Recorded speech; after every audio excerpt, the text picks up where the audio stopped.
Thank you. Good evening, everyone, and welcome to the Economic and Community Development Committee of the Common Council. And I will call this meeting to order at 7 p.m. on the dot. And I will now announce who has joined us from the committee. And it's Mr. Livingston, Ms. Young, Ms. Shanahan, Ms. Smith, and Mr. Hubelman. Brian Meek reached out to me earlier today, said he won't be able to make it, and myself, John Kites. And also want to announce that we have with us Mr.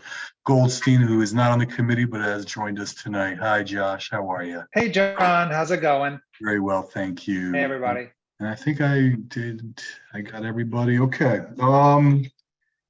First up, public participation. Sabrina, do we have anyone here signed up to speak in the audience that would like to raise their hand? We have Diane Lauricella. Diane, you should be allowed to unmute yourself now. Good evening, Chairman Kites and the committee and others and staff. For the record, my name is Diane Lauricella. Tonight you have some very interesting topics under discussion. I wanted to make some comment. The first is I look forward to the discussion about the Webster Street lot. For all the 35 years I've lived in town, there's always been a discussion about how much potential this lot has. And so I look forward, I hope that we're going to be building over a surface lot, and we'll have to see. But the main reason I wanted to speak briefly tonight was about the items that are under discussion under planning and zoning.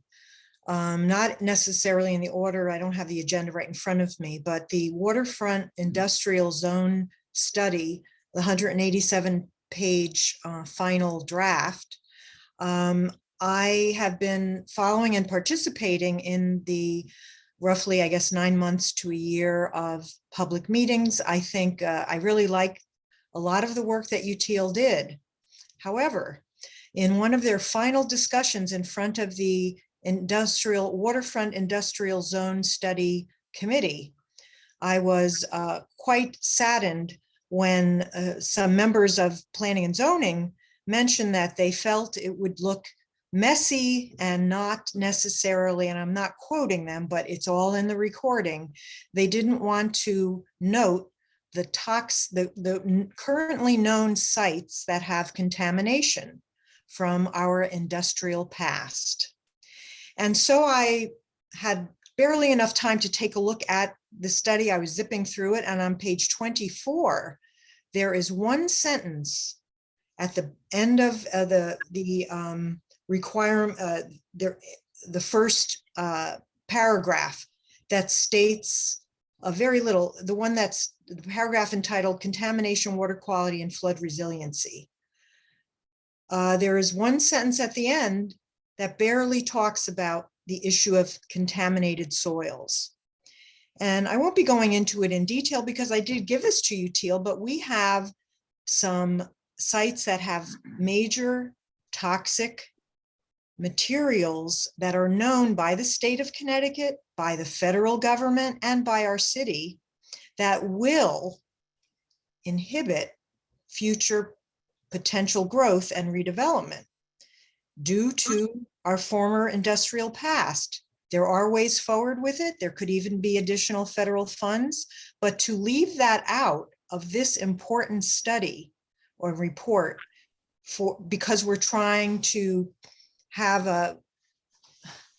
make it look nicer, which was a comment from Tammy from Planning and Zoning, thought it wouldn't look good to have any reference. I'm not suggesting we want to scare people off, but I know that we should and could let all of our residents know, our businesses know, our future businesses, and all of you in the council who are laymen, that these sites are things that should be, they're in the public record. If you look, and UTL either didn't look and do their due diligence, or there is a need to include a map, and again, I didn't look through all 187.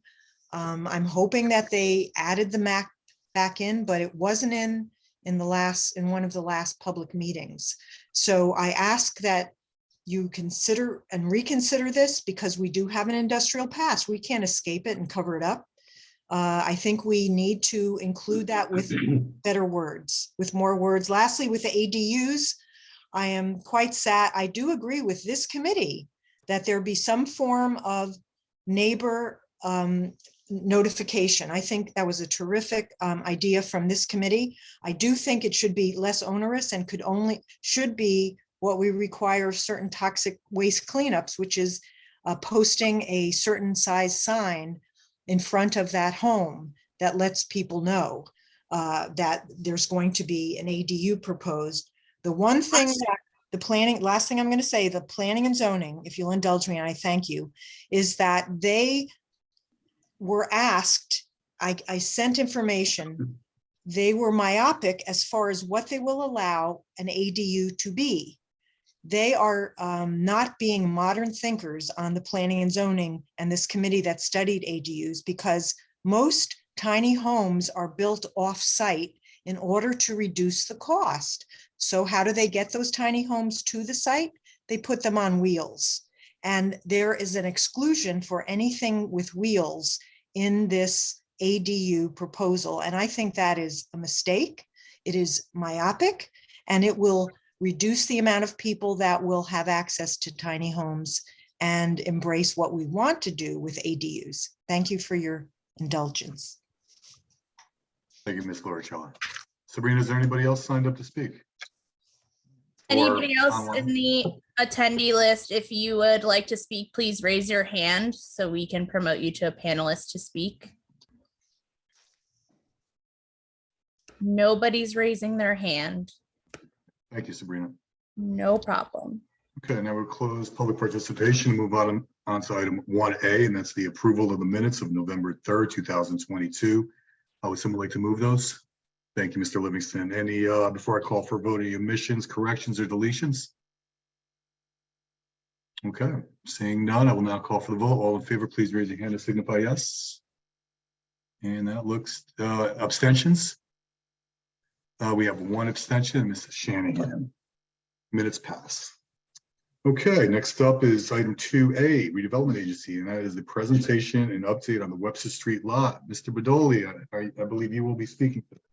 That is correct. Good evening, everyone. How you doing? It's nice to see you all. I appreciate your time. Excited to talk tonight about a project that I know many of you have a long history with. Even since I came in here, taking a look at the Webster Street lot, looking at it as a huge opportunity, being a large surface parking lot right in the center of downtown here in Norwalk. What we've been working on over the past year is actually to build upon work that has started back in 2004, if not before that. I'm doing planning for the lot and looking at it as a redevelopment opportunity, given its significance both in the community, its proximity to transit, and just the general opportunity that we all identified as a community, both in 2004 and then also in 2016. So when I came into this role, we wanted to figure out a way to sort of bring it to life and make it real. So what we ended up doing is issuing a bid for procurement for the lot. So we started over the past year with a request for qualifications. We issued that, I think, around January, and we received 7 very strong responses. We really wanted to see what the market could bring to Norwalk. We conducted a nationwide search. Through that process, we shortlisted 3 candidates. We then went to a request for proposals phase. That generated a lot of new information, new data that we've been vetting over the past few months here. And tonight, we're excited to say that we've actually are bringing forth the selected firm. It's Quarterra. And Quarterra is here tonight to introduce themselves, provide a little bit of overview about their project concept, and talk about the outreach that they plan to conduct on behalf of this project, working with the city and the local community, recognizing that it's a centerpiece of our city, and that we want to make sure that we're getting a lot of input as we develop this process. But we do have some concepts to show you tonight. And again, just kind of want to let you all know that this is sort of the first step in the overall process. There's gonna be a lot of engagement that's going to be occurring over the next few months here as we work with Quarterra to identify the details of the actual deal, which will obviously work through as we've done in the past with a land disposition agreement and a term sheet. But in the meantime, I wanted to introduce Quarterra to you all and let them introduce themselves, talk about their project, and then we could talk a little bit more about the process and next steps from there. So with that, I would like to introduce the team for Quarterra. I'm not sure, is either Doug or Greg, will you be presenting tonight to start? Yes, I will. I'll kick us off, and then I'll hand it over to Doug for some additional details. So, good evening, everyone. Great to be here with you this evening, if only virtually. Brian, thanks for the intro, and just let everybody know that we're very honored to be selected to date anyway as the name developer, and look forward to continuing on in the process and continue to move forward on this. So just to give everyone a little bit of an introduction on Quarterra and who we are as a start. So Quarterra is formerly known as Lennar Multifamily Communities. We were just recently rebranded. We are a subsidiary of Lennar Corporation, who is the largest home builder in the country. We were founded almost 12 years ago as the multifamily development subsidiary of Lennar, and we've rapidly become one of the largest in the country. We have about 20 offices all over the country, and we've developed over 35,000 units around the country to date.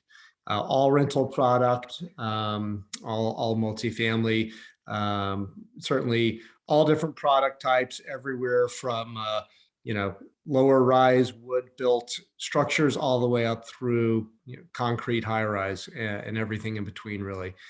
And we also do a great deal of mixed use product with retail on the ground floor and residential above. Definitely very focused on transit oriented development and placemaking whenever we undertake developments. And we'll go through some things here shortly that we're working on in the area. You can read through at your leisure. I'm assuming you'll have access to some of these slides. If not, we can certainly get these out, I would think. But you can read through some of the superlatives and other interesting facts here. Just very briefly, in terms of capitalization, we're a very well capitalized company, both given who our parent company is the largest home builder in the country, but also given all of our equity and debt relationships all over the capital spectrum. So very well capitalized and certainly well positioned to move through any economic challenges that we may have here in the coming months. So with that, just talk a little bit. Here's a few other facts. Just I probably hit a few of these bullet points here, but as I said, 20 offices all over the country. Again, I'm the divisional president of Quarterra here for the region. So this region covers Connecticut, as well as New York, New Jersey, and Pennsylvania. Right now, at the moment, Doug, if you want to flip the slide, we are just wrapping up the Smith in downtown Stamford. We are also in the middle of our lease up at the Mitchell in downtown White Plains. The Smith is 414 units in a 17-story building. The Mitchell is 434 units and across three interconnected buildings that range anywhere from 6 up to 15 stories. We have other projects in the region that we've either completed or are working on and continue to be very active. Actually, when we were starting this office up, we actually did office there in South Norwalk. So have a great fondness for South Norwalk, and really, I think, have a great understanding of the area there. So just to talk a little bit more about our thinking here on the project, I think probably what I will do, I'll just briefly introduce also the rest of our team. Antunovich Associates is our architectural firm. I'll kick this off to Brian Gaffney here shortly, but I'll go ahead and roll through the introductions here. Carmody, Torrance, Sandak, and Hennessy is our land use council. They're very certainly experienced all over Fairfield County and the region, and we actually had the opportunity to work with them on our Stamford project. In addition, Redness and Mead is our civil engineer, and also extremely experienced here in the region. I've worked on projects in Norwalk and throughout the region. So with that, I think what I will do very briefly before I kind of just kick it back to Brian to talk a little bit more about the project, I just want to briefly address kind of where we are in the process here. We have been working through concept plans here, which just to stress are at the concept level and certainly are in no way set in stone. We think that we have a very exciting and interesting plan that Brian will walk you through. But just want to stress that this is preliminary, it is conceptual, and certainly subject to taking feedback both from all of you as well as the community.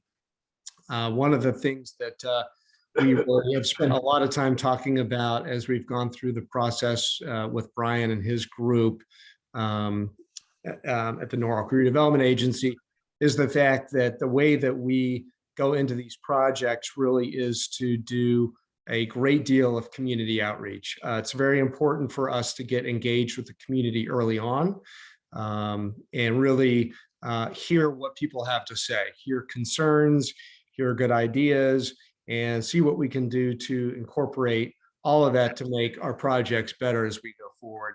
We know that this is a premier site here for Norwalk, very high profile, and we want to make sure that we get it right, and we want to make sure that we've accounted for all the feedback that we can. So as part of that, what we will be doing as time goes on here is we will be starting off initially with what I would call listening tours, where we be going and meeting with different community groups, setting up evenings where we can go and discuss our ideas on what the development should be and solicit feedback, concerns, ideas, and so forth.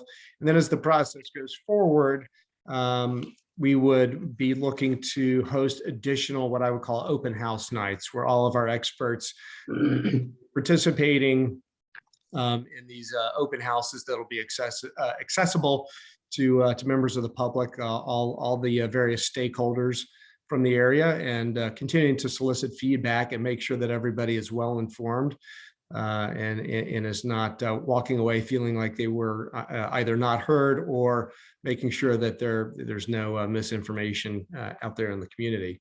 So look forward to continuing to move forward with that process.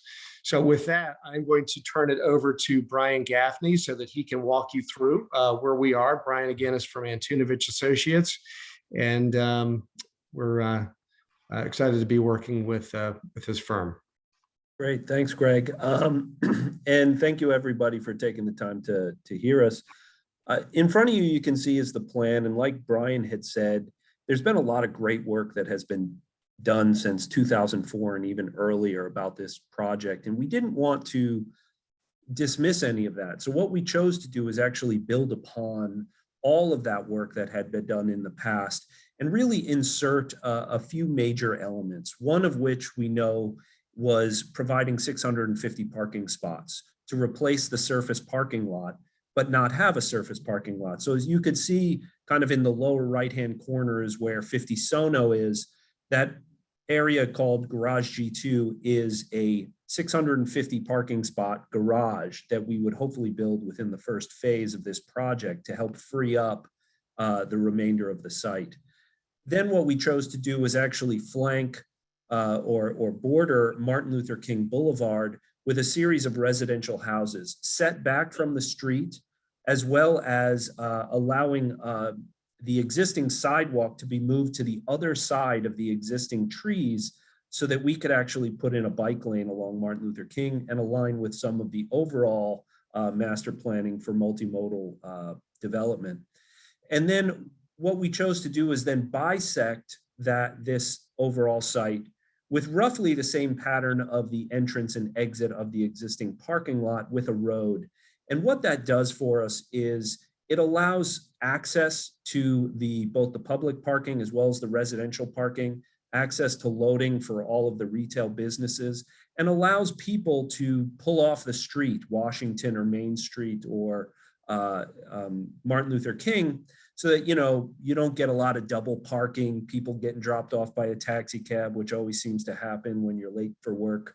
And so it allows that more slower speed so that somebody can slow down, see what's going on. The second piece bisecting the site is a pedestrian promenade that extends from Main Street all the way to Martin Luther King Boulevard. This we're hoping and envisioning that it is a place where smaller community events can happen, pop-up retail, sidewalk dining and retail, even some small civic things like chess sets and those types of, you know, fun activities, fountains, beautiful tree canopies, those types of things, but dedicated to pedestrian traffic. And near at the end, kind of nestled within the buildings, is what we think is kind of the jewel of the project, which is giving a public park back to the city of Norwalk.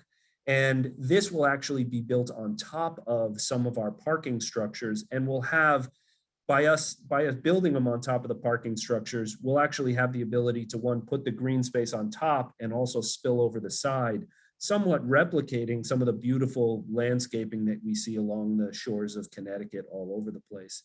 And so I think those are kind of the overall, you know, what we have here is a mixed use project with roughly about 420 apartment units.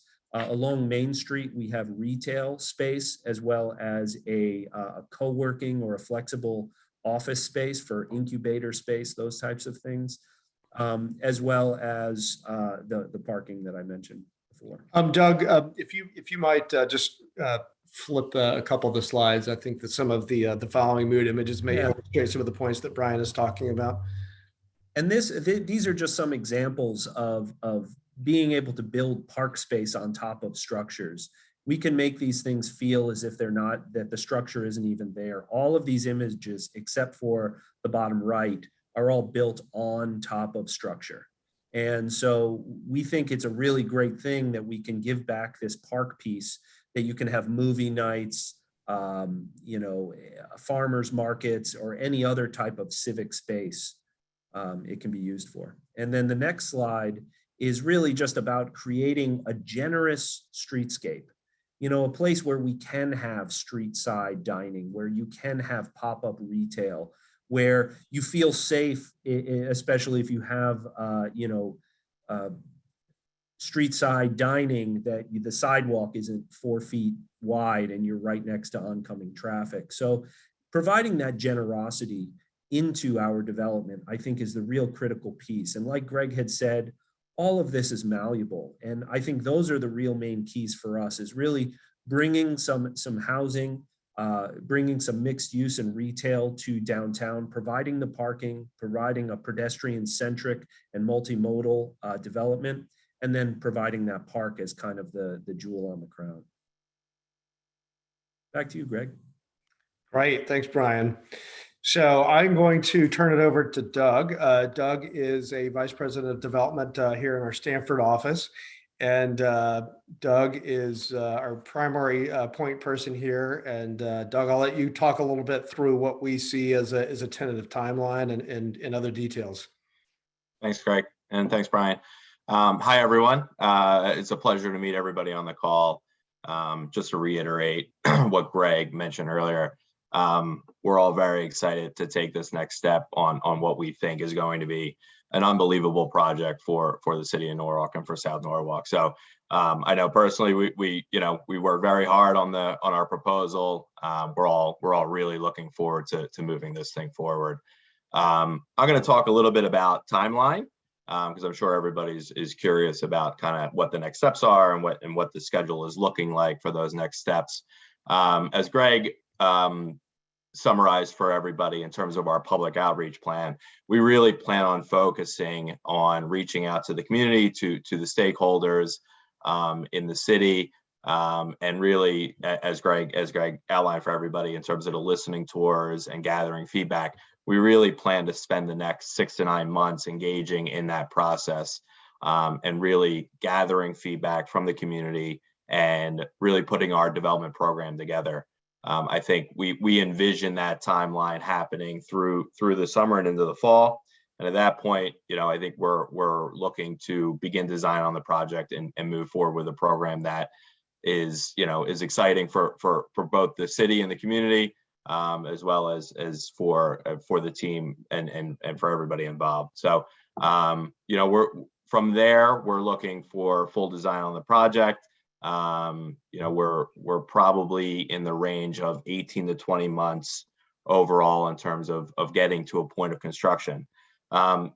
Just as Greg mentioned about the site plan not being set in stone, it's worth mentioning the timeline is also not set in stone. We will move at the pace that is required for this project. We certainly don't want to rush this, as it's a very special project for the city. But we also know that everybody wants to see this move forward. So we are flexible, and we're gonna roll with the process and move it along at a good pace. In terms of the construction timeline and phasing, I think really the important point here that I want everybody to take away is, and Brian mentioned this when he described the site plan, is that we plan to begin the construction in the area of the new 650 space parking garage. What we want to do there, and what we envision happening with sort of a staggered construction schedule, is we would build that parking garage and deliver that and make sure that that's up and operating. But at the same time, what we'd like to do is keep as much of the surface parking spaces available for the public. We believe we can keep a large majority of the spaces available while we're building that garage. And then once the garage is opening and ready to deliver, we'll move over to the other side of the site and start working over there. So that is really the most important part of our construction phasing. I'm going to hand it back to Greg. He described most of this slide, but I'll let him take it and summarize for everybody. Right. So again, this process we envision starting very soon here, and we really want to make these sessions as informative as possible and as interactive as possible. I think we'll be certainly renting out spaces for evenings, or going to community centers, or whatever we need to do to make sure that we're hitting all the right constituencies. But really, again, just making sure that we're hearing people and gathering the appropriate feedback so we can get the best possible project as a result. So with that, one final comment, I want to introduce Will Cannon on our team, who is development associate in our office, and Will actually lives in South Norwalk. So he will be all over this project in addition to the rest of us. So Will is a local and resident there of the community. So he'll help us be able to have feet on the ground and keep his ear to the ground as well, to make sure that we know everything going on. So with that, happy to take any questions. Brian Badoli, I don't know if you had any other points you wanted to make, or anything that you wanted us to address. Yeah, no, we're good. I definitely wanted to open it up for questions, but I think just before we do that, I just wanted to kind of give a background in terms of the process, in terms of how we, selected Quarterra. And I think you heard a lot of the reasons why just in Greg's presentation. But, we convened a group through the procurement process, the RFQ, RFP, of agency representation, also working with the city, planning and zoning, public works, really trying to get a holistic view at this, look at this concept and why we're making this recommendation today. And I think, ultimately we were impressed by the quality of the team. As you note, there was a lot of local and national experience that it's being brought to the table as a result of their partnerships with Redness, Carmody, and also just the Quarterra group in general. The capitalization is obviously an important factor that, definitely would open any questions to that, given, the current economic conditions that we're all facing, feeling that, they'll be able to deliver this project in, in a timely manner. And I think, the biggest thing, and hopefully we can talk about it tonight, is the focus on community engagement. I think that was something that definitely impressed us with the group, wanting to use this as the first step towards that process, getting feedback from you all, and hopefully deliver the best project. And I think we can, discuss that tonight, but I think there's a strong commitment on all the parties involved at this point to do so. So I won't go on too long with that, because I definitely want to open it up to any comments, questions, or feedback you have on the overall concept at this stage. I'll open up the questions in a minute. I just personally have one myself. I know it was said at the last meeting when we were briefed internally that many of the properties abutting the development site are owned by, you know, individuals, private individuals, and that it was said that discussions have been had as far as procurement of these parcels for future development. I guess my question is, if for some reason that these properties cannot be purchased from these privately held individuals, can this project move forward? Or do you have a plan B, let's say, if you cannot purchase these properties? Sure, yeah, that's a great question. And the answer is that, yes, the development can stand on its own without the addition of any of the abutting parcels. I think that certainly adding some of these parcels will make the project stronger and would help to address what I'm assuming are going to be some of the concerns of the community, such as the grocery store and probably a few other things like that. But no, the development is absolutely able to be scaled to stand on its own. We will continue to have discussions with all of the surrounding privately owned parcels to see what is feasible to be added. And we'll continue to update everybody as that process goes forward. Right, at some point, the profit margins, I mean, it becomes not a worthwhile project, I'm assuming. So I guess this will be one of those scenarios or cases where we play it by ear and negotiations proceed after, you know, we move past this step. Is that correct? Yeah, I think that's right. I think that the good news is that nobody's going to have us over a barrel. There are no surrounding parcels that are so critical to this that we would be willing to pay any amount of money to secure them. So that's the good news. But certainly from a holistic standpoint, securing some of these, I think, would be overall beneficial for the development and for the community. Great. I just want to say, I mean, this project first came to me almost a decade ago, and it's taken quite a bit, but I'm personally happy to see it gotten to this point. Just for the record, Councilwoman Nora Anita Iljelski Eichner has joined us. She's not on the committee with us tonight, and I see Mr. Livingston, you have your hand up for the question. Yeah, thank you, John. Brian touched on this, and I just wanted to hear it from the horse's mouth, so to speak. I mean, given the current economic conditions, I'm curious, you know, I'd like to hear from you more about your sense, more about your financial wherewithal and commitment to the project, and if there's anything in looming down the road that could affect that. I mean, barring any major financial upheaval in the country. I'm just curious, you know, if we can get some comfort on that, because obviously that's a big issue. We've had experience in the past where obviously not developers like you, but other developers have gone bankrupt and leave the city hanging. So I'd just like to hear more from you guys about this. I do think it's a really exciting project. I just like to hear more. Sure. So I'll talk a little bit about how we're capitalized, which may help answer some of those questions. So Quarterra, although we are a wholly owned subsidiary of Lennar Corporation, we actually raise our own private equity funds. We have a series of private equity funds. We're on our third fund right now. That fund is going to be over $1.5 billion.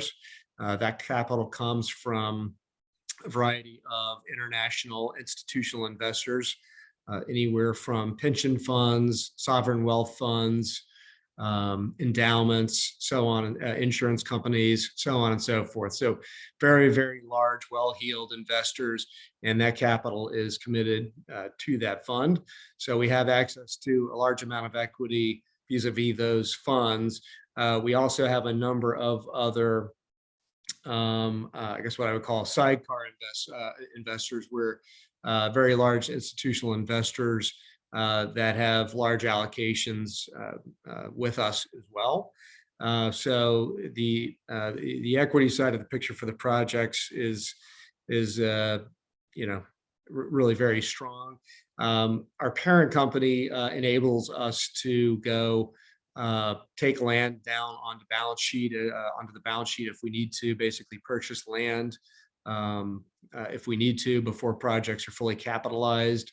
And certainly as a company, we have ample capital that we use for pursuit of all these deals. So basically, all the pre-development dollars that get spent leading up to the start of construction, we have ample capital internally to support all of those activities. So on the debt side of the picture, we have relationships nationally with all of the large money center banks, all of the major construction lenders. I think right now there's no question that the construction lending market has been very impacted by what's going on with the economy and the actions that the Fed has been taking to slow the economy down. Not only, of course, are interest rates increasing, but the Fed is actively discouraging lenders from lending on construction projects.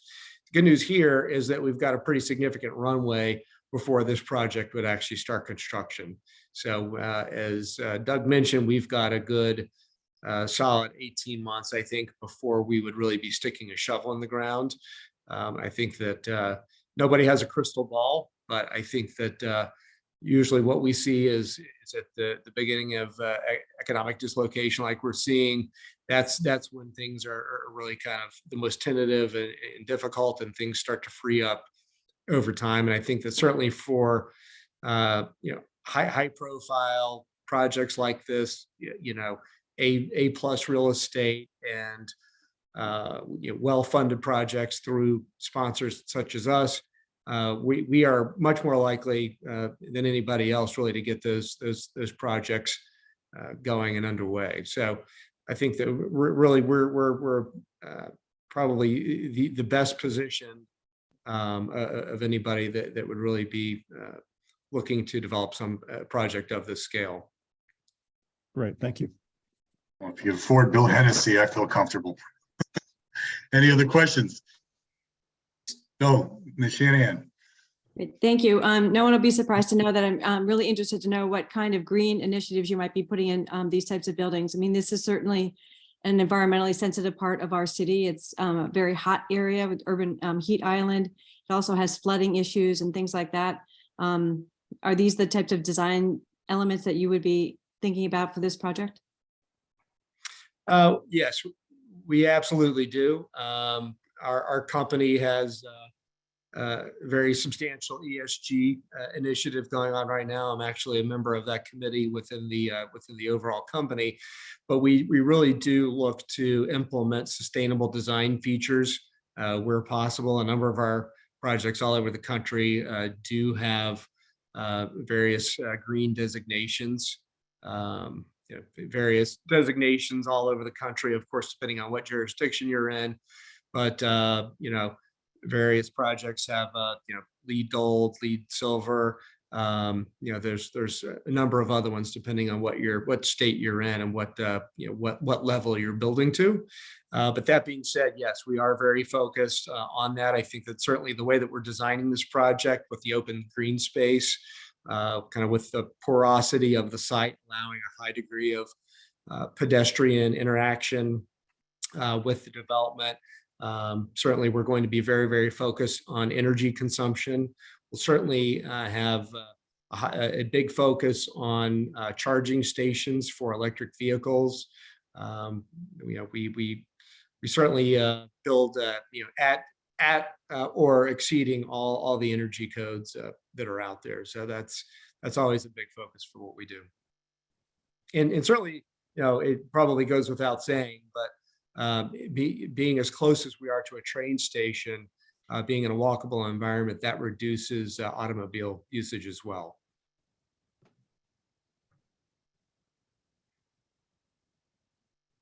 Barbara? Yeah, thank you, John. Yeah, I just want to comment that so far, I'm really liking what I'm seeing and hearing. The park space in particular is really wonderful. And I like hearing about your commitment to environmental concerns, the pedestrian walkway, the bikeability. And I just want to take a moment to thank Brian for your leadership in this. You really are a Renaissance man, and you're moving this forward in a way that will really benefit the community, engaging the community in the process. So I just wanted to thank you for that, Brian. Thank you. That was very kind. Any other questions? No? Okay, well, thank you, gentlemen, for your time, and I look forward to hearing more in the near future. Thank you. We appreciate your time. Thank you. Thank you, guys. Thank you. Thank you. Thank you and good night. Chairman Kites, if I can real quick, just on next steps, just to clarify a couple points. Sure. So yeah, I just wanted to kind of, where we're at this point. We obviously selected a developer to continue negotiations with, and that's the plan, working with them to do their outreach, hear what the community has to say, and then fold that into our process in terms of how we're interacting for negotiations. The next step obviously is refining the site plan based on what they do identify and we do here during the community engagement process, and then working towards a term sheet that would effectively, further construct the actual terms of the deal. So we'll be back in the next few months or however long that takes. I think one of the things that you probably gathered from tonight is that they're really open to that feedback and open to kind of working with us to figure out that process as opposed to trying to stamp something down. So it'll be an iterative process and it's all part of the negotiation, but that's really the step that we're at right now. And we'll be looking forward to bringing more to you in the next months here. Brian, Chairman Kites. Yes, of course. So I have a question. So, and maybe this is Steve Kleppen or you as well, Brian. Are we doing a traffic study as well? Yeah, once we Has get that started? Okay. Yeah, once we get the full site plan, we'll be doing, a traffic study. We did a little bit with our TOD plan. We were already kind of thinking ahead towards this, but that'll be obviously part of the whole entitlement process to a full in-depth traffic study to look at the impacts that this may be generating. Great. Thank you. And I have so to Chairman Kites' question, so is this plan really going to take, if every business owner agreed to this plan, does that mean that most of them or the majority of the buildings or businesses will be gone? Or is there an area or section that surrounds that property that's going to stay, that we're not touching other than the 50 Washington Street building? Yeah, if you look at their site plan, a lot of it that goes along Main Street isn't really to be touched. The plan is to preserve a lot of that. And then whatever discussions that occur, we're really looking, that's going to be part of the whole process. So I don't think I have a clear idea to be able to communicate. One thing that wasn't mentioned, there's the office space that may occur by the pedestrian promenade. It's a nice incubator space. So there might be some new businesses that are able to come into there. Or again, going to initiate the process of having these discussions to figure out the most minimally disruptive path. And then one that brings the most as opposed to takes things away. And I didn't hear anything about, maybe I missed it, is workforce housing or affordable housing in the plan? I know everything is 10%, but is that what we're sticking to? Is the 10% Yeah, we're affordable? looking at ways to maximize that. We're trying to figure out how best to serve that. There's some number of state programs that we're currently interrogating concurrent to all of this to help try to get as much affordable and mixed income housing as we can in this project. Great. Thank you. I'm not going to pat you on your back, Brian. I think all right. Lisa already did it. We know what you're doing for the city of I'm only kidding. Great job. And I just have to say, Mr. Hennessy, I said to somebody, I don't know who it was, John or Brian. I think I know that guy. I've seen that guy. What is he a part of? I guess everything in the city of Norwalk. So Well, it's always very good to kind see of you. Well, we're always excited to work on projects that are this impactful and transformative. And that's one of the things that me and my partners, Lisa Feinberg and Jason Klein, are excited about here. Our role will be to help weave the town's plan of conservation and development, its zoning regulations, the redevelopment plan into, the fabric of what you've seen demonstrated on the site plan tonight. Great. Okay, thank you all. Okay, moving on. Item B1 under planning and zoning. Thank you. Thank you. Authorize the mayor, Harry W. Rilling, to execute all documentation and/or resolutions associated with the city of Norwalk opt-out of the state of Connecticut accessory dwelling units provisions of Public Act number 21-29 HB 6107. Would someone like to move that? Thank you, Ms. Shanahan. I believe Mr. Kleppen was going to speak to this. Is he with us tonight, Sabrina? I am. Oh, you are? I don't see you. Oh, there you go. Sorry, Steve. Oh, how are you? But I try to stay off camera when I'm not needed, so I'm here. So yeah, I know that we've gone back and forth. I know Planning and Zoning Commission revisited this, made some modifications, setbacks, so forth. Can you please explain to the group I guess, what has been approved by Planning and Zoning and what changes have been made to the original state recommendation? Sure. Can you guys see my screen? Yes. Okay, so in kind of the red text is the correspondence to the commission regarding a couple changes that the committee wanted to see. One was in terms of requiring, centered around notification to the neighbors, requesting a site plan application so that way the neighbors would be notified and could weigh in on that.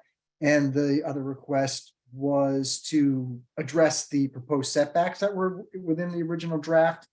Ultimately, the commission decided they did not want to require the notification to the neighbors or the site plan application process. Basically, their reasoning was they felt that was just another obstacle and another cost, which would get in the way of providing the ADUs. But they did agree to have the setbacks mirror what other accessory structures are already required to do within the various zones. So that's reflected in the red text that you see on the screen. And that's really the kind of the sum of the changes. Steve, John, if I might, Steve, what's the difference between these setbacks and what we saw last time? So the crossed out text here, Mr. Livingston, if you can see that, I kind of highlighted through there. So everything was 10 feet, if you can see through here. Okay. Now, if you're in, for example, if you're in the AAA zone, you go from 10 feet to 30 feet, which is the setback currently. Because as I recall, the ADUs would not be essentially in front of the existing structure, right? That part hasn't changed. Okay, that's what I was wondering about. Okay, thanks.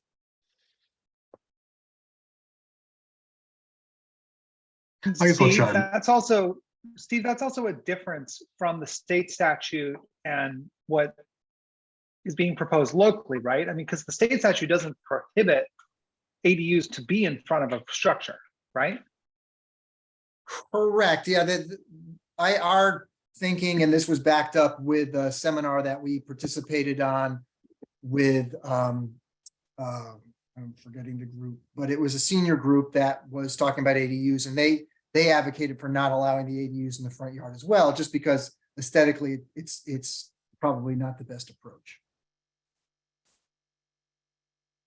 AARP, that's who it was, sorry. Anyone in the committee have any questions? Yeah, I do, Chairman Kites, David Huvelman. I still feel that what we're doing here is more restrictive than what the state statute is. And I still don't know, this is still a draft and we're still, we don't know, actually, we don't have the final on what our zoning code rewrite is going to be. And my fear is that we continue down a path of restricting these. We're never going to see them happen. And I think that this is a tool in our housing arsenal that we're not utilizing. So I still, as I said before, and I'll say again, I'm a no vote on this, on the opt out. So.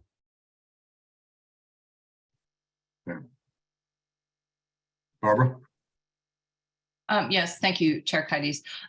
Yeah, I just want to thank you for the Planning and Zoning Commission for adding in the setback information. I think that that's really made a difference for me in terms of, going out and looking at my property and recognizing that the reality is it wouldn't work on my property. And I think that that doesn't necessarily make it more restrictive. It just means that, I think it really creates a situation where, we will need to rely on, zoning enforcement and making sure that it just goes through the process. I think that it's going to be just fine, and I'm going to support this.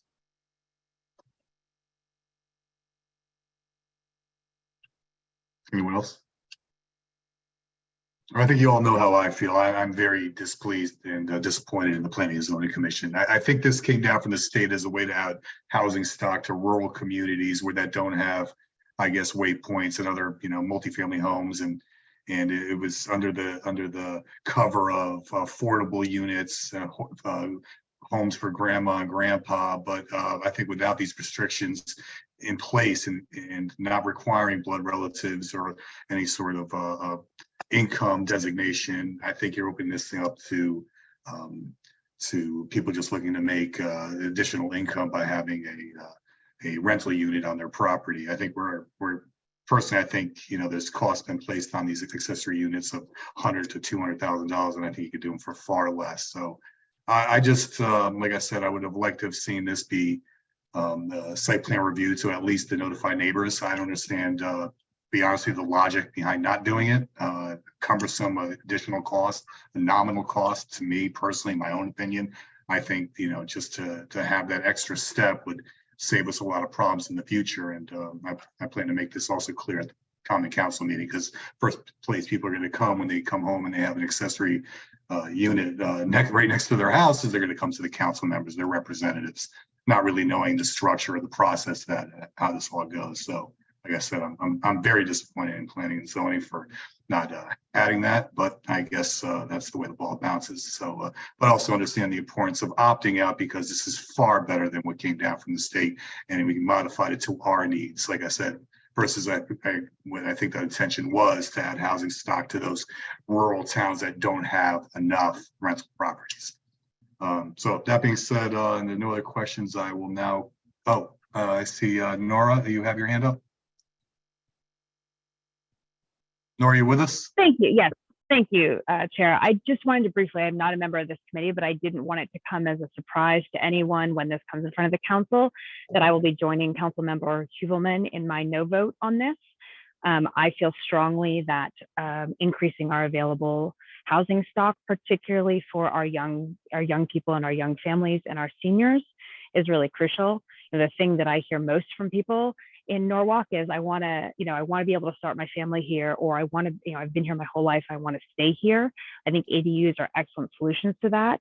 I particularly object to the limitation on size, to the reduction to 700 feet, and the prohibition on front yards. The reality is, if you drive around West Norwalk, if you drive around lots of parts of our city, people have yards that are, substantial and could easily accommodate, a detached unit without being in any way imposing on their neighbors. I think that this is going to create a headache for the variance. I think people are going to be coming in for variances. I think the VBA, which is already overwhelmed, and working on a 3 months or more delay, is just going to be swamped with people looking for variances on this. And so anyway, I personally think that the state regulations at this point, being less restrictive, is better for us.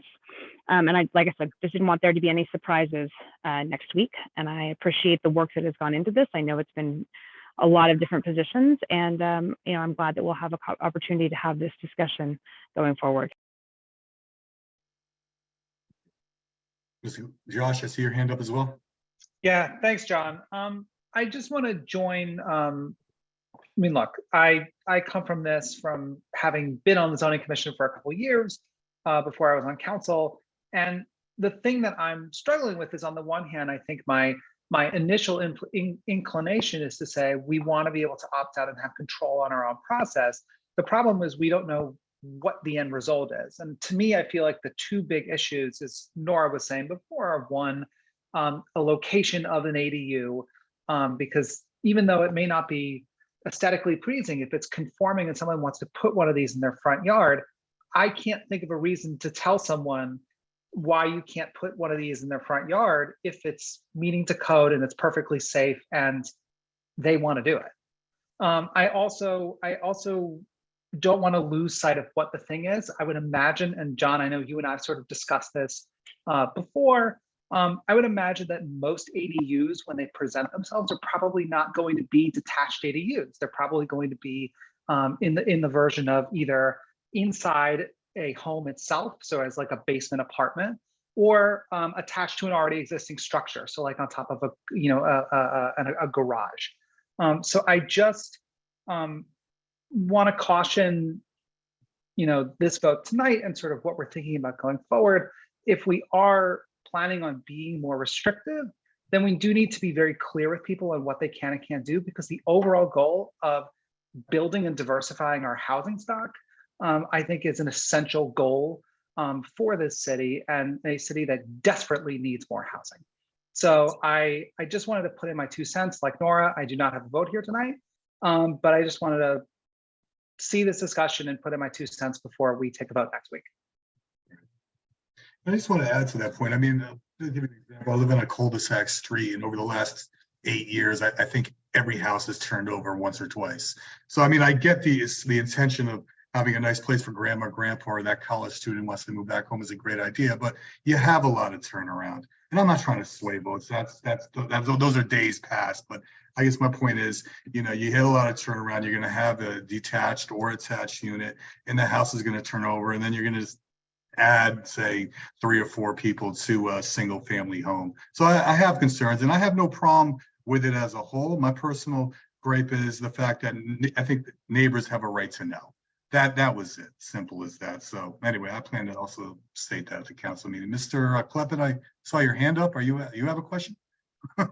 No, just a response. Just one point of clarification, and maybe it was I just misunderstand what Mr. Goldstein was saying. If someone is attaching making an addition to their house, that wouldn't be the same thing as a detached ADU. Or if they do it internally, then you wouldn't have an issue of the front yard. That doesn't come. I agree. Yes, of course. So I'm just saying, from an urban design and a planning standpoint, you do not want accessory structures in the front yard of the house. You don't want to have pools, sheds. It's just not a good look aesthetically. And it's completely, I would say, contrary to everything that we've been working on with the new zoning regulations, which I know you haven't seen yet. So I think from just a planning standpoint, having them in the side or the rear is definitely the more appropriate location for these structures. Steve, I was trying to draw a distinction between where I think and I think even you and I have talked about this before, where most ADUs are probably going to show up is not in the detached ADU version, but in whether it's a modification to an existing home or an existing structure that's already on the property. So I just want to make sure that people understand what the thing is. And I agree with you, Steve. I think if it were my house, I would think twice before doing it, but I'm not sure I would. If it's perfectly legitimate and safe to do so, I'm not sure I would impose that on someone else just because I don't like it. Well, I mean, then I would make the argument because that's a lot of things we do with zoning regulations anyway. We regulate the setback, the location, how tall things can go, where it can go. So we kind of do that to establish an urban fabric throughout the community. And I hear you. Okay.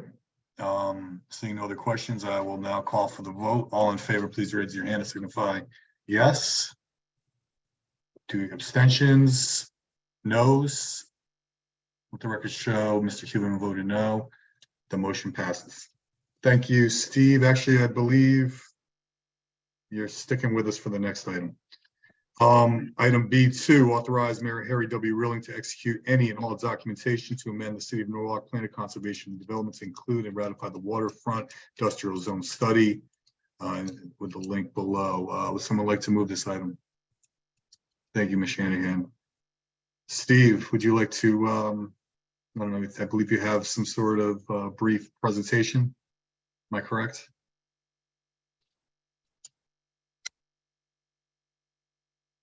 Mr. Clappin?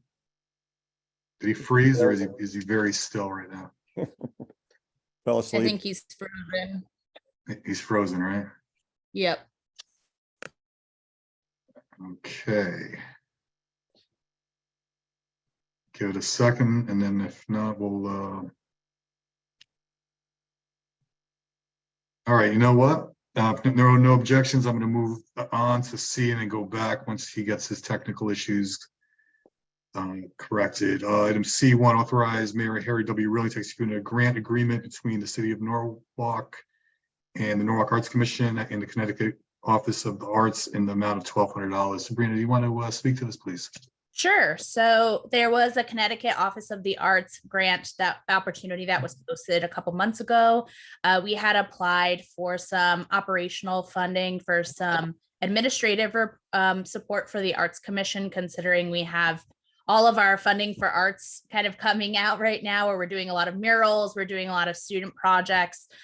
So this funding will support more administrative support for the Arts Commission specifically to do these projects. In the past, we've used volunteer time. The commission has been leading some of these, but as the amounts get more expensive, it's nice to have somebody as a curator who will be actually on the ground when the artwork is installed.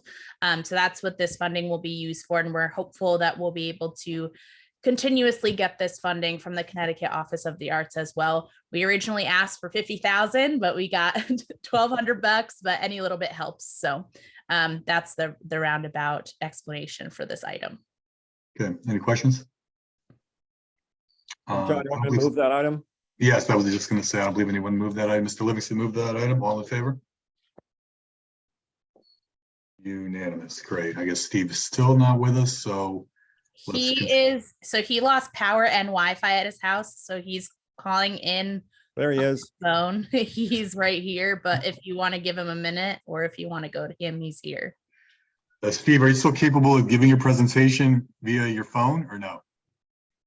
Steve, you're muted. And you're muted. All right, how's that? You're Good. better. We can hear you. Okay, I don't think I'm going to be able to do my presentation. Steve, on. did you want to email me your presentation and I can share my screen for you? Yes, let me do that, which I wish I would have done an hour ago. Hold on one sec. Okay, while we're waiting, we got maybe knock out a couple items. If there are no objections. Item C2, approve the sole source request with Kiva User Funds LLC in the amount not to exceed $25,000 for the management distribution of American Rescue Plan Act funds for WMBE matching within the existing Kiva platform, and 2 account numbers are noted. Would someone like to move that item? Thank you, Ms. Young.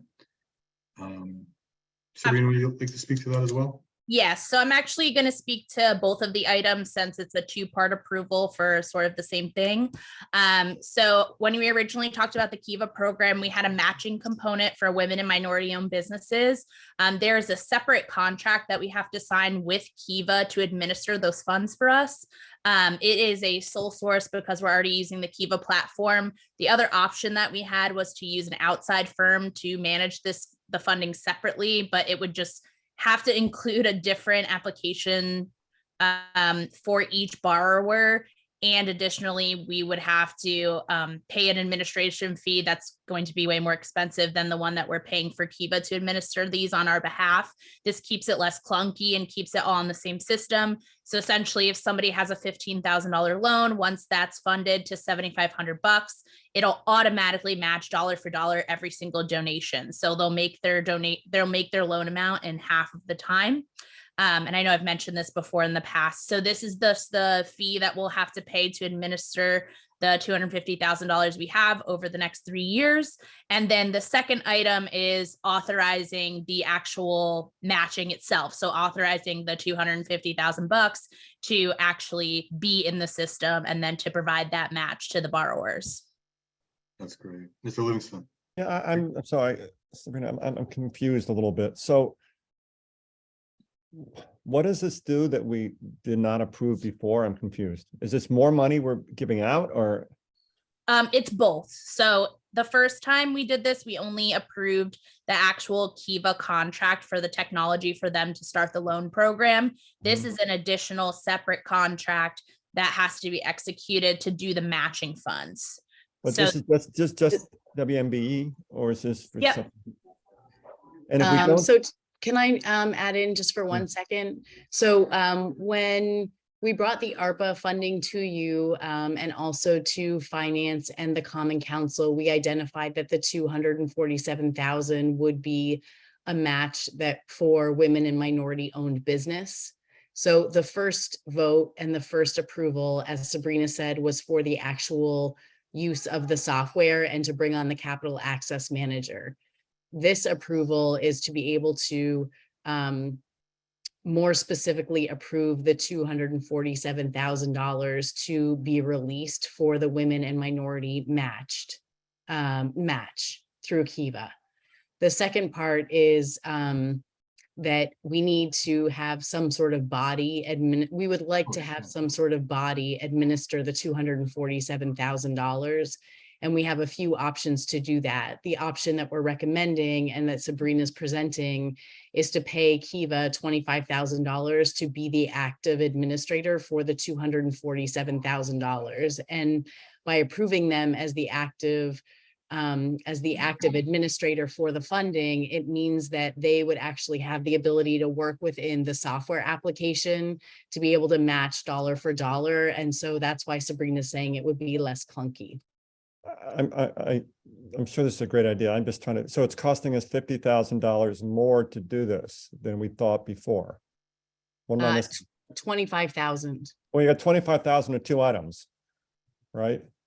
No, it's only 25,000 for the one item, and then the $247,000 is not money going to Kiva, it's money going to the actual borrowers.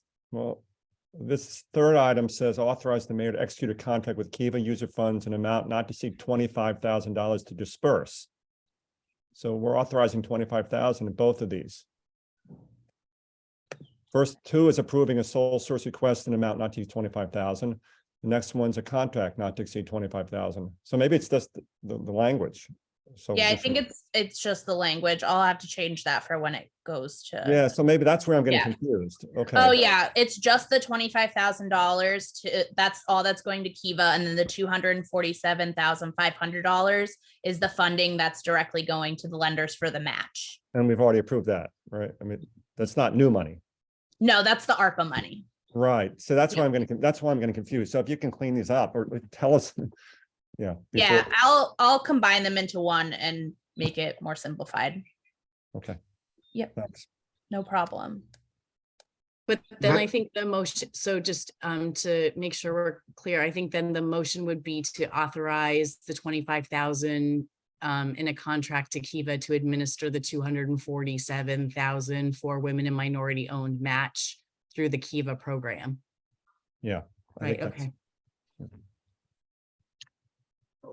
I guess just to simplify this, I mean, I think if there are no objections, it sounds like we have the answers. It just needs to be worded better. And I guess instead of making an amendment tonight to modify this, give Sabrina some time to make those changes. We're just going to vote on item 2, and that would be a combination of both. And then in the final, we'll come to the council, will be the corrected language with all the appropriate account numbers. That sound good to everybody? Okay. That's fine. All right, Mr. Livingston or Ms. Shanahan, has someone moved this? I believe Ms. Shanahan. Yep, great. All in favor? Unanimous, great. Okay. So that eliminates number 3. We did 2. Great. Thank you, Sabrina and Jess on that. Steve, are we up and running? Are we ready to go on item 2?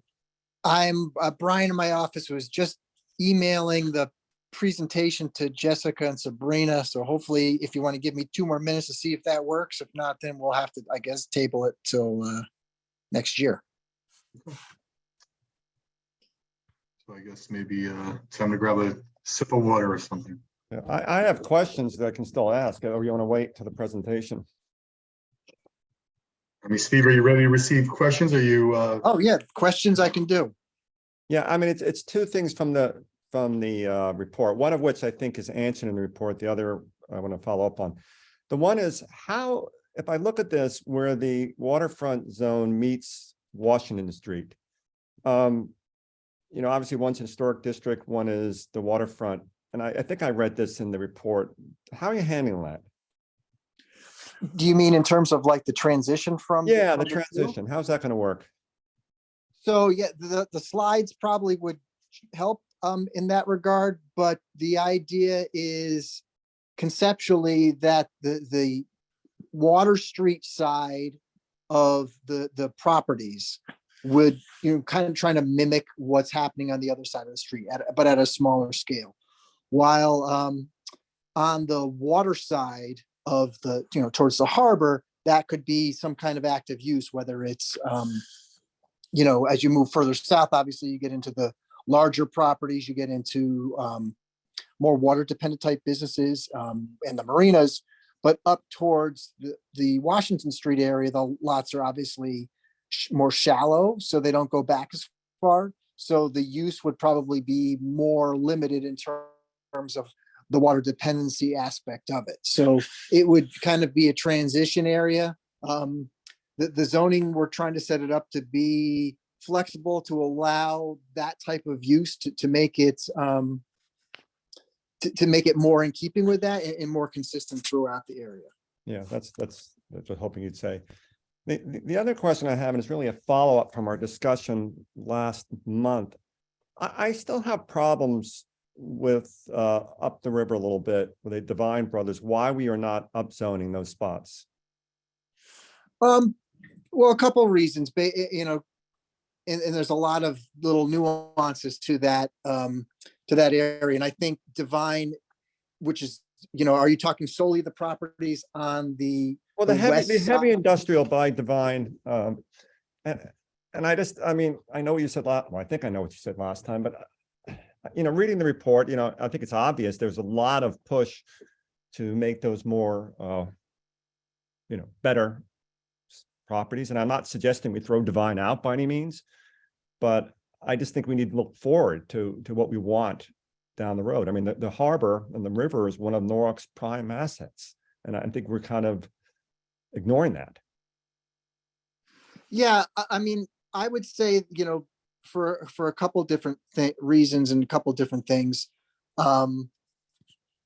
in speaking with them. So as part of this process, you guys were talking a little bit about with your, the prior Webster Street lot and other things in South Norwalk. With this one, I think in terms of outreach, I think one thing we did with this study, which I can't recall doing in any other study, we spoke with every property owner that owns property. I should say everyone except for the guy that has the ice house business, because we just didn't go there. But everybody else that has owned property and or owned a business within the affected parcels, we spoke to them. So we got their input, not only in terms of what's happening with their properties today, but what they see in the future, and then as well going forward. So, speaking, I don't want to speak out of turn about one particular property owner, but, Divine expressed interest in maintaining their business and, continuing to operate in Norwalk as they operate now. They're truly one of the only water dependent uses on the upper part of the harbor. So that has impacts in not only on terms of the travel lanes for the shipping, as well as the impacts related to dredging, because you're keeping that water channel at the dredge depths in order to Actually, accommodate. Steve, if I could just interrupt for a second, I'm not suggesting throwing Divine out there. That's not what I'm saying. At some point, Divine won't be there. That's all I'm saying, and I think we should be looking at that. Of course, if you ask a property owner what they want for the property, they want to do what they want to do, right? That's kind of an obvious answer you're going to get from them. And again, it's nothing against Divine. It's just, I think, going forward, we need to look for the time when they're not there, and when we're not doing that this study, as far as I can see. But I think that transition is not that difficult to transition for, regardless, you have to first, contemplate what that future use could be on the property. If it's something, if you're thinking longer term in terms of not industrial at all, and it was something that was more compatible to, what's going on to the north and Wall Street area, then you would just adjust the zoning to accommodate that. So I don't think there's anything prohibitive in that, but hasn't the horse already left the barn at that point? No, why would you think that? I mean, because if they sell the property to somebody else, we don't have any, at that point, we have nothing can, change in the zoning after somebody else has purchased the property. But we talked about this a lot with the industrial zoning down on, Meadow Street in and around the new school site. They can sell the property 40 different times to 40 different operators, as long as that use is maintained. The zoning is not relevant. I get that, Steve. I'm just saying if they were to sell to somebody else, and I just think look, I don't want to belabor the point of this thing. I made my point that I think we're being short-sighted doing this. We upgraded down by Meadow Street. I don't know why we're not doing it here. Well, I think there's completely different circumstances between the two areas. I think it's a little bit of apples and oranges. If I can jump in real quick on this conversation, and Tom, thank you for bringing it up. The problem that I have is that we're not allowing for a potential break in the chain. That if we've changed the zoning so that eventually there could be a break in the chain and eventually we can reclaim the waterfront. If it's 50 years from now, it's 50 years from now. But the problem that I'm seeing is, and you use the divine being water dependent. We don't really do industry the same way on the water as we did 75 years ago. Water is not an artery that is as meaningful in that way. Now, will it come back? I don't know. I don't have a crystal ball, but we are, what I'm looking at is the potential for being able to get back to the water, to get to that asset that we have, and setting that up by changing the zoning now, and that we allow for the potential break in that chain so we can get to the water. And that's where I'm not seeing this in this study and in these recommendations. Well, I mean, a couple of things. I think Divine is actually a water dependent use because the materials that they use in their production, a lot of that comes in by barge. So if that's not coming in by barge, that means it's coming in by truck, which has more detrimental impacts to the city than just, just having them being on the water itself. I think I'm still just a little confused on which I mean, I think I'm hearing what you're saying about the zoning, but changing the zoning to another zone doesn't necessarily mean something else is going to happen in the future. And keeping it in the industrial 1 zone doesn't prohibit somebody else from doing so. Changing it to something more in line with what I think the direction you want to go in the future. Obviously, under current market conditions, if something went to, like say you put the ability to have it like a mixed use type of atmosphere or a mixed use environment with, like a residential component, the market's going to definitely be positive towards that based on the proximity to Wall Street, proximity to the water. And then at that point, you can redevelop it and get the waterfront access and the things that I think you're striving for. But just because you don't change the zoning now, I don't think that it prevents it from happening in the future. But I still think it's harder in the future to make that change if you leave it as heavy industrial. You don't set yourself up for breaking that chain. And if we ultimately want to break the chain and get into mixed use, get into possible residential down by the water, which that waterfront is a huge asset for this city, I think we're doing a disservice to the future of Norwalk by not setting ourselves up for the potentiality of that happening. And I don't know why we don't make it easier for ourselves now to do it now, because it definitely putting it off makes it harder. I mean, I think that could be argued one way or other. I don't know if that necessarily makes it harder because, you see zoning designations changed all the time based on the appropriateness of a project, so long that it's something that's consistent with the overall plan of the city.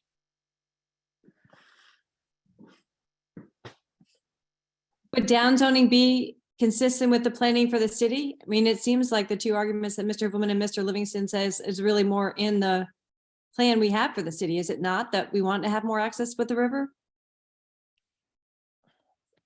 I mean, yeah, I definitely think so. I think though, what this plan, speak, and I don't want to speak for everybody, but speaking for the people that were involved in the study itself, that we worked long and hard to try to get a compromise of the various pushes and pulls that came with the plan in terms of improving water quality, providing public access, maintaining businesses, enhancing businesses, trying to maintain that water dependent look and feel for the city. So there were a lot of voices at the table, and what we proposed and what the, the draft that's in front of you now, we feel is the, the compromise piece of where things stand. John, if I may, I just would like to add, this information just feels antithetical to, how we approach Meadow Street. So I'm just confused by this approach. Well, I think Meadow Street and this area are different. I think Meadow Street, the initial proposal was, if you remember, was not to rezone that from I-1. The proposal was to keep it as I-1. There were uses within I-1 that we identified as uses that we did not want to see going forward in terms of, trying to remember, for instance, even in this area, the asphalt plant, for example, that was one that everybody said, the asphalt plant's not the best use for downtown. We wanted to try to limit the junkyards and the transfer stations and all those kind of things. So the I-1 was going to change, but what you could do within the I-1 was probably going to be curtailed a little bit. Yeah, I know. I have to say that I'm not going to support this now. I mean, I need more information, so I'm going to tell you right now, I'm voting against it. Now, I'm going to echo Mr. Livingston. I'm a no vote at this particular juncture. I don't see this as being consistent with the things that we are doing within the city. And I too participated in a lot of this talk, and the talk I heard was that we really needed the access to the waterfront. So without thinking forward, I also won't support it. Same here. All right, to keep this ball moving, as you all know, I get very frustrated when the time things take in the city. And you know what? I am somewhat in agreement with the group. Is there something we can work on, and Steve, maybe we could all work on to kind of better satisfy the needs of not just the committee but others on the council?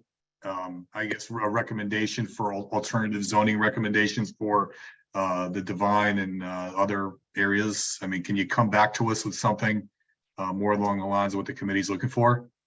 Sure, we can change the designations on there. I mean, I also recommend you maybe reach out to speak with them directly too. I mean, I imagine you're going to get a completely different reaction when you talk to those folks as well. Or maybe you don't. Maybe Steve, you've said that several times now, and it doesn't. We're not talking about Divine as Divine. We're talking about the property. So we're by definition talking about when Divine's not there. So I don't think that's really relevant right now. Now, I'm glad to work with you and talk to you about it, but I just don't think that argument works. Well, but your changes directly impact their property and business now too. It's not just the future, it's what they're doing right now. But how does that do that? Well, you're changing but they can continue, as you've said numerous times, they can continue to do what they're doing. Right, but it could hinder. I mean, I haven't talked to them in, I don't know, over a year. Maybe they had other plans for the property, and as a result of the rezoning, it may no longer be viable. That could directly impact their business. So I think as a way to wrap up the conversation from our end is that we will sort of take back the waterfront study, take a look at the long-term plans that are identified in POCD, and revisit some of the conversations that were had as part of the working group for the waterfront study. And Steve and I can take a look at that and maybe touch base with a few folks one-on-one and regroup and decide how we want to move forward with this. Okay, motion to table the item. All in favor? Unanimous. Ms. Young, Darlene, yep, okay. All right, great. All right, to be continued.